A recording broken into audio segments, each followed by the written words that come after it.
Salut mes chers amis, j'espère que vous allez bien. Dans les précédentes vidéos, on a vu les monocytes et les macrophages.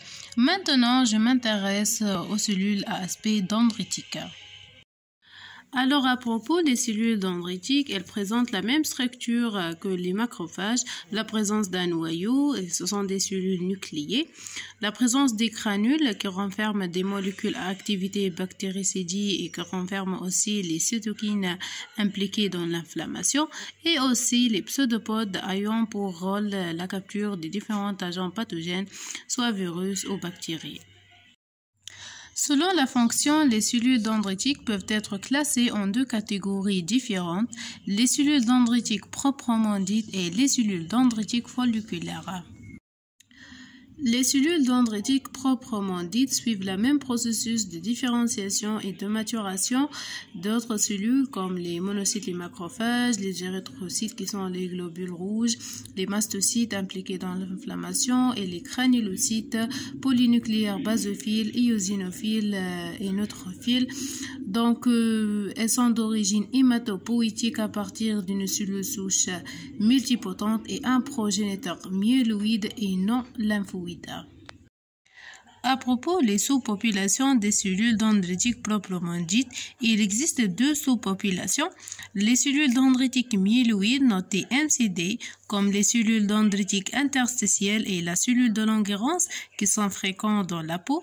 La deuxième sous-population, c'est les cellules dendritiques plasmacytoïdes ou lymphoïdes notées PCD qui sont fréquentes dans les organes lymphoïdes périphériques.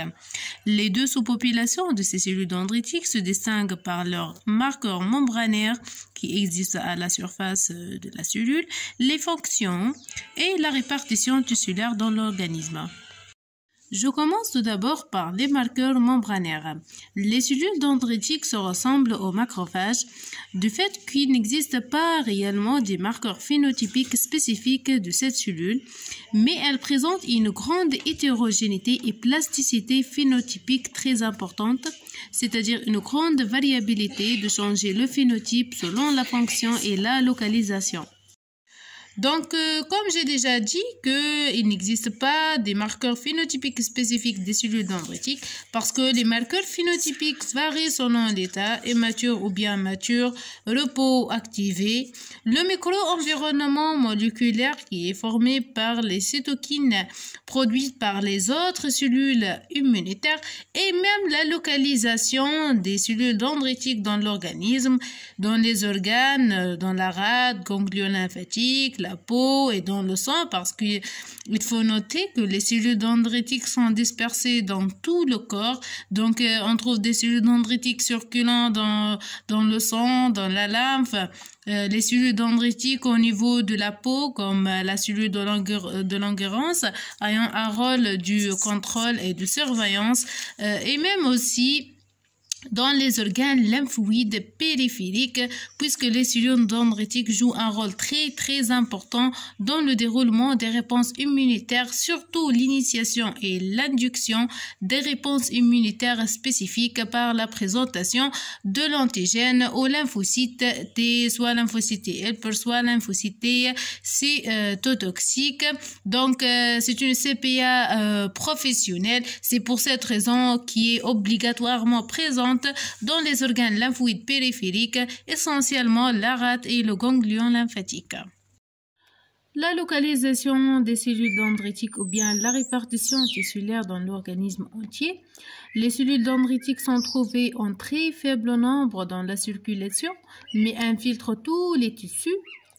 Par contre, elles sont abondantes dans les épithéliums muqueux et la peau. La peau qui est formée par les deux couches, l'épiderme et le derme. Dans l'épiderme, on trouve des cellules de Langerhans. Dans le derme, on trouve des cellules dendritiques interstitielles. Elles sont rares dans les tissus lymphoïdes, comme les cellules interdigitées réticulaires qui jouent le rôle d'une cellule présentatrice d'antigènes professionnelle. À côté, la différence des marqueurs phénotypiques membranaires et la répartition tissulaire des cellules dendritiques, ces cellules se diffèrent aussi par leur fonction. Je prends l'exemple d'une cellule dendritique myéloïde immature. Donc la sous-population ici, c'est une cellule dendritique myéloïde. L'état, c'est immature. Ces cellules sont fréquemment présentes dans les tissus périphériques non lymphoïdes, sauf le système nerveux, bien sûr. Donc les cellules dendritiques myéloïdes immatures présentent plusieurs fonctions, essentiellement 3 fonctions principales qui dépendent de l'environnement cytokinique présent.